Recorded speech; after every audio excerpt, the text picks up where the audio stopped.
चलो ठीक, थोड़ा आगे आ जा, इतना गेटर दे दो, दिखने तो चाहिए, बस ऐसे रहे ऐसे रहे, ठीक है। कल हमने बात कर रहे था ना, योग के बेसिक कंसेप्ट में बात कर रहे थे, ठीक है। उसमें हमने कल दो डेफिनेशन पे बात करी, एक तो योगा कर्म सुकौशलम पे हमने बात करी थी, दूसरा हमने बात करी थी समत्वम योग उच्यते पे, इन दोनों पे बात हो गई थी। तीसरी डेफिनेशन जो है पतंजलि योग सूत्र के अनुसार हम योगस्य चित्तवृत्ति निरोध पे हम बात कर रहे हैं। पतंजलि योग सूत्र का जो प्रथम पाद है समाधिपाद, उसका पहला सूत्र है अथाह योगानुशासनम। अथाह योगानुशासनम का मतलब होता है क्या कि आओ अब हम योग अभ्यास शुरू करते हैं, इस तरीके से है। तो पहले सूत्र पे हम नहीं जा रहे, हम दूसरे सूत्र पे जा रहे हैं, जो कि डेफिनेशन है और बहुत ज़्यादा चलती है लोगों के मुंह में, आप बहुत ज़्यादा सुनोगे, योगस्य चित्तवृत्ति निरोधा।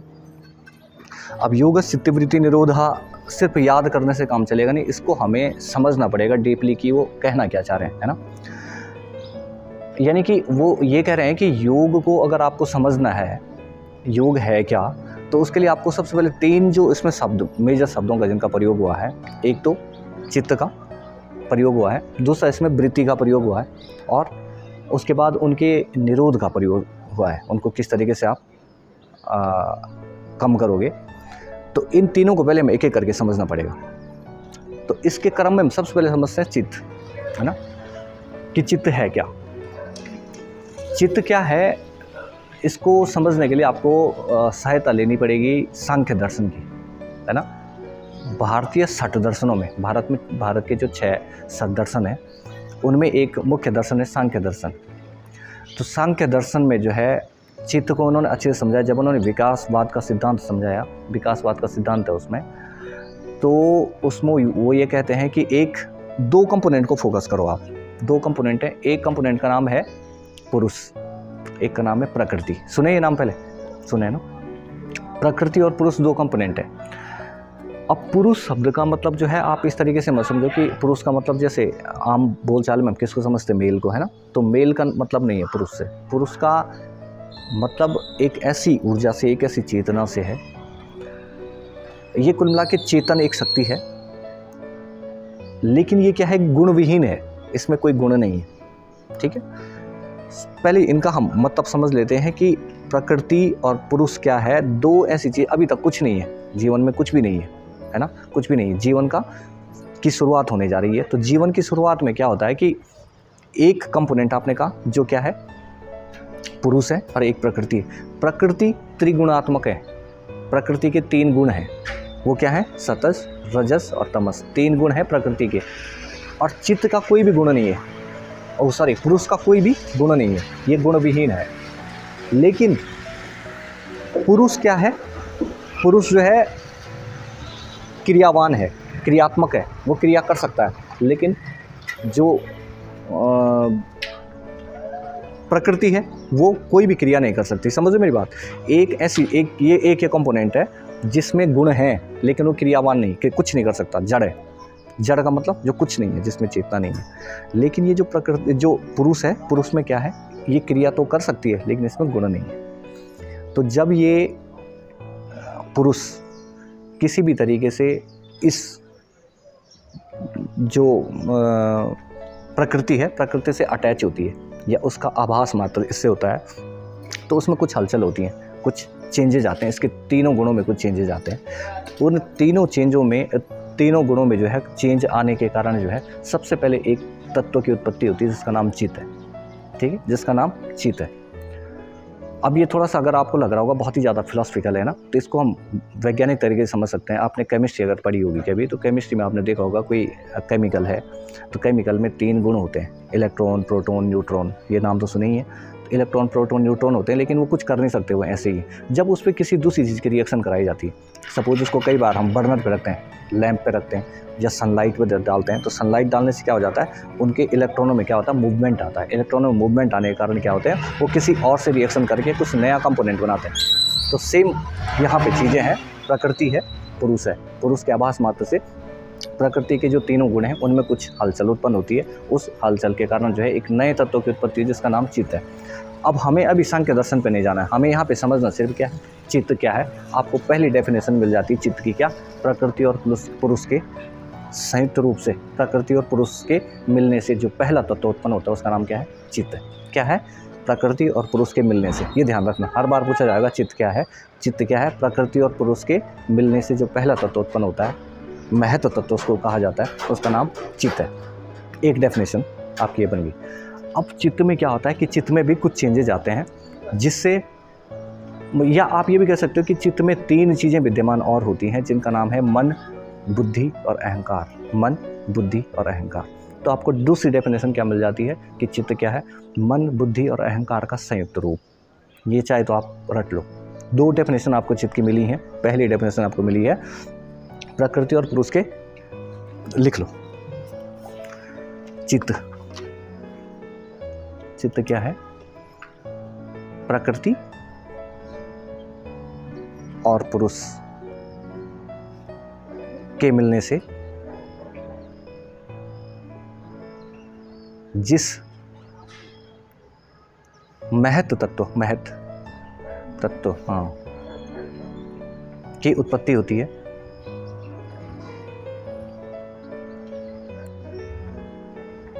चित्त कहलाता है।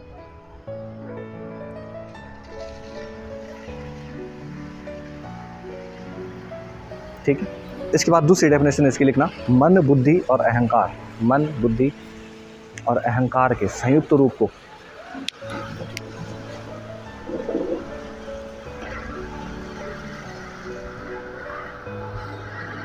चित्त कहा जाता है।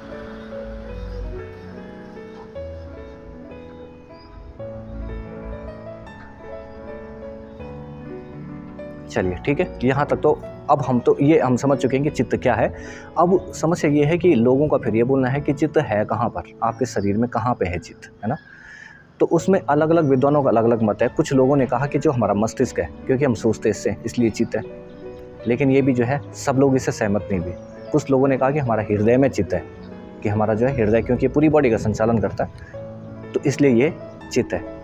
उस पर भी सहमत नहीं हुए। लेकिन कुछ विद्वानों ने जो है चित्त को ये बताया है कि आपके संपूर्ण शरीर में चित्त विद्यमान है। संपूर्ण शरीर में चित्त विद्यमान है। इसको आप कैसे डिफाइन करोगे, कैसे आप समझोगे? क्योंकि होता क्या है, जैसे हम कुछ भी सोच रहे हैं, कोई भी थॉट आपके दिमाग में, अचानक कोई पिंच आपके लेग में हो जाता है, कोई आपके पैर के अंगूठे में क्या होगा, किसी ने काट दिया, आपका पूरा फोकस कहाँ चला जाता है? आपके अंगूठे पे, जहाँ पे आप इंजर्ड हुए हो। तो इसका मतलब ये है कि वहाँ पर भी चित्त था, जिसके कारण क्या हुआ, आपके पूरे शरीर का जो चेतना है वो कहाँ एकत्र हो गई, उस पैर के अंगूठे पे हो गई।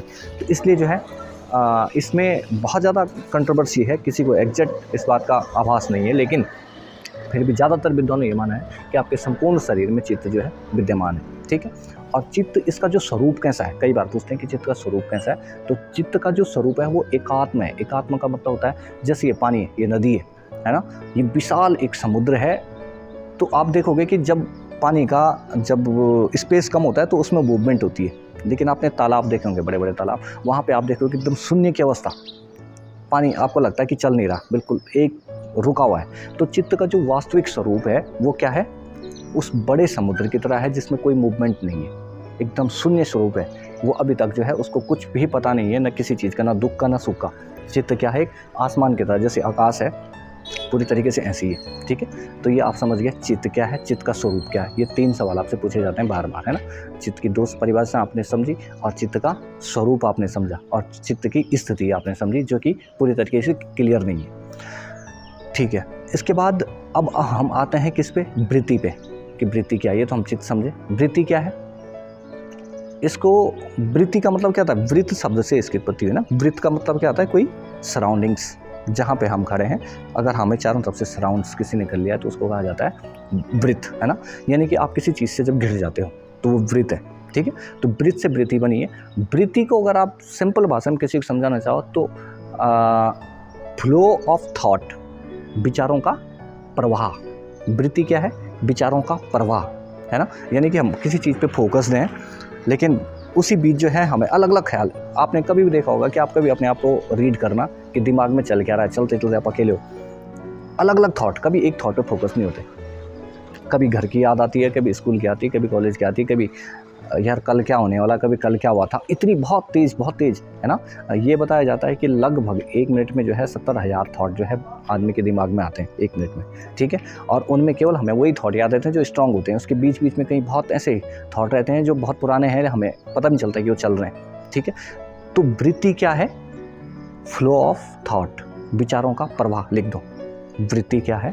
वृत्ति लिखना, फ्लो ऑफ थॉट या विचारों का प्रवाह है वृत्ति।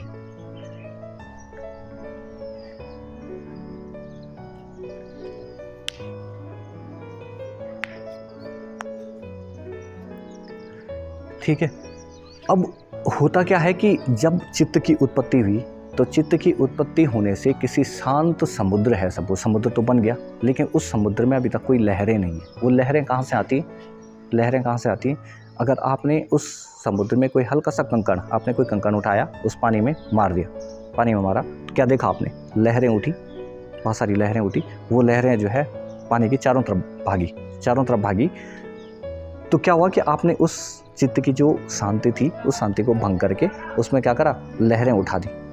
सेम इस उपमा से आप यहाँ समझो कि हमारा जो चित्त है वो एकाकार है, वो अभी ईश्वर में विलीन है, जिससे वो निकला है, उस पुरुष तत्व में जो है विलीन है।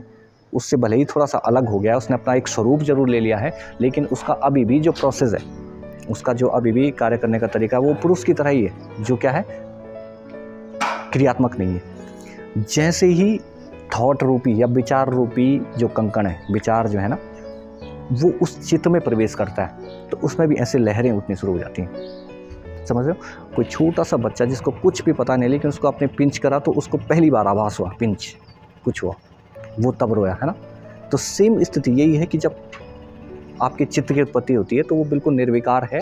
जैसे ही उसमें आपने एक विचार डाला, कोई सा भी विचार आपने डाला, वो अच्छा भी हो सकता है, बुरा भी हो सकता है, उस विचार से उसमें कुछ लहरें उत्पन्न हुई, तो उसके कारण जो है वो वृत्तियों के, अब धीरे धीरे क्या हुआ? वृत्तियों के अधीन होना शुरू हो गया।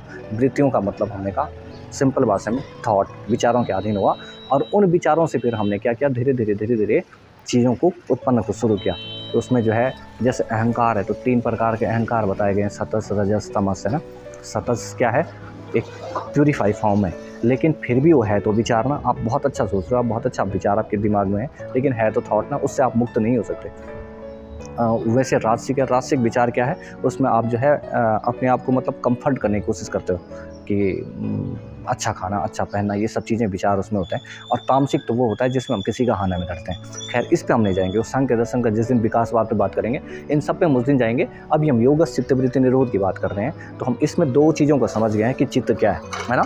चित्त एक प्योरिस्ट फॉर्म है जो प्रकृति और पुरुष के मिलने से बनी है, उसका नाम है चित्त, ठीक है। उसके बाद हम समझे वृत्ति क्या है। वृत्ति क्या है? बाहर से आने वाला कोई भी एक विचार। वृत्त का मतलब है जिससे हम घिरे हुए हैं, पूरा संसार जो है जिस चीज़ से सराउंड से, उसको क्या कहा जाता है? वो वृत्ति है। और वृत्ति के चित्त पे आने से ऐसी स्थितियाँ उत्पन्न होती हैं, ठीक है, जिससे पूरी दुनिया की उत्पत्ति होती है।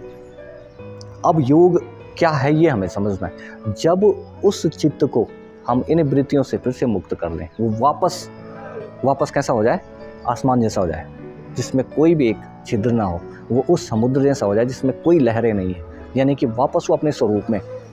इसका जो तीसरा श्लोक है पतंजलि योग सूत्र का, वो सूत्र बोलता है, तो जो तीसरा सूत्र जो बता रहा है वो क्या बता रहा है कि इस पुरुष का जो स्वरूप है, अपने स्वरूप में स्थापित हो जाना की जो स्थिति है वो योग की स्थिति है। तो अपना पुरुष का जो स्वरूप है वो क्या है? वो निर्विकार है ना, जिसमें कोई भेद नहीं है, ठीक है। उस स्थिति में उत्पन्न हो जाने की स्थिति को योग कहा जाता है। और चित्त से जैसे ही आप वृत्तियों को पूरी तरीके से निरोध कर देते हो, वो स्थिति योग की स्थिति आ जाती है, ठीक है।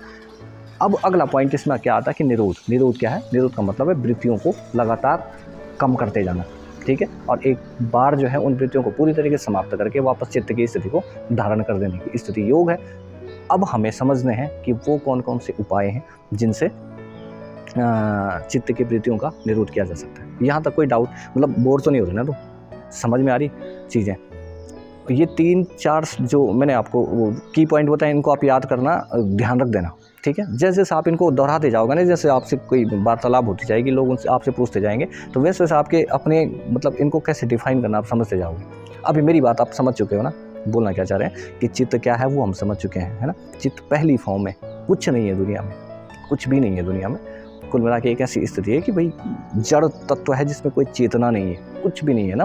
मिट्टी पड़ी हुई है, मिट्टी का क्या करना है, किसी कोई यूज़ है नहीं। उसमें सनलाइट गिरी, उस सनलाइट को आप पुरुष तत्व से समझो, है ना, वो चेतना है। तो उस मिट्टी में उस सनलाइट को पड़ने से कुछ चेंजेस आए, कुछ परिवर्तन आए और उसमें जीवन की उत्पत्ति हो गई। जीवन की उत्पत्ति हुई, तो जीवन की उत्पत्ति जब हुई तो वो शून्य था, मतलब उसमें विचार नहीं थे। जीवन मतलब उसमें हलचल तो आ गई, लेकिन वो क्या कर रहा था, कोई भी मूवमेंट उसमें नहीं था, ठीक है, कोई मूवमेंट नहीं था। लेकिन अब कुछ समय तक वैसे रहा, लेकिन धीरे धीरे क्या हुआ कि विचारों क्या हुआ, उसने सोचना शुरू कर दिया। उसके चीज़ें आने लग गई कि कैसे जीवन को अच्छा बनाने के लिए या बुरा बनाने के लिए, या मैं क्यों हूँ। अगर उसके दिमाग में ये भी ख्याल आया कि मैं क्यों, मैं कौन हूँ, तो ये भी क्या है, एक वृत्ति पैदा हो गई है। वो अपने आप को ढूंढना शुरू, उसने अपने अस्तित्व को ढूंढना शुरू कर दिया। और उसने ढूंढना जो है पुरुष की तरफ नहीं किया, बल्कि प्रकृति की तरफ करा। उसने प्रकृति में चीज़ों को ढंढोलना शुरू किया, उसने उसको खींचना शुरू किया, तो उसमें से बहुत सारी चीज़ें मिलनी शुरू हुई, तो वो उनमें धंसता गया। और जो उसका वास्तविक स्वरूप है, वास्तविक स्वरूप क्या है, पुरुष। वास्तविक स्वरूप तो पुरुष है, जो निर्विकार है, जिसमें कोई न सोचने की क्षमता है न समझने की क्षमता है ना, वो निर्विकार है, जिससे पूरी सृष्टि का संचालन होता है। तो ये चित्त और वृत्ति है। और वृत्ति के जो निरोध हैं उनमें बहुत सारे, उन्होंने जो है महर्षि पतंजलि ने 9 प्रकार के जो निरोध बताए हैं, उनमें इन पे हम अगले टॉपिक पे बात करेंगे। चित्त वृत्ति के जो निरोध हैं उन पे हम कल बात करेंगे। उनमें जैसे अभ्यास और वैराग्य है, ठीक है, और किसी मतलब ध्यान भी उसका एक प्रोसेस है ना। किसी भी चीज़ पे आप ध्यान लगा सकते हो, जैसे आप किसी त्राटक करते हो, या कुल मिला के अपने आप को जहाँ आप वापस पुरुष की तरफ ले जाने की कोशिश करते हो, बाहर की चीज़ों को भूलने की कोशिश करते हो, वो सारे प्रोसेस, तो उसमें हम बात करेंगे। अभ्यास वैराग्य उसमें जो है एक मेन कंपोनेंट है, उस पर हम कल बात करेंगे, ठीक। तो ये योग चित्त वृत्ति निरोध वाला जो है, चित्त और वृत्ति वाला जो टॉपिक है हमारा कंप्लीट हो गया है। हमें होना क्या है, योग की स्थिति क्या है, योग का लक्षण क्या है, पुरुष तत्व के समान हो जाना, ये भी पूछा जाता है। तीसरा सूत्र है पतंजलि योग सूत्र का कि पुरुष तत्व के समान, वो पुरुष तत्व के समान स्थिति प्राप्त करने की जो स्थिति है वो क्या है, योग का लक्षण है। ये ध्यान रखना है ना। तो यहाँ पे हम आज का टॉपिक इसको क्लोज करते हैं। कल हम बात करेंगे चित्त वृत्ति निरोध के जो 9 उपाय हैं, उन उपायों पे हम बात करेंगे, ठीक है।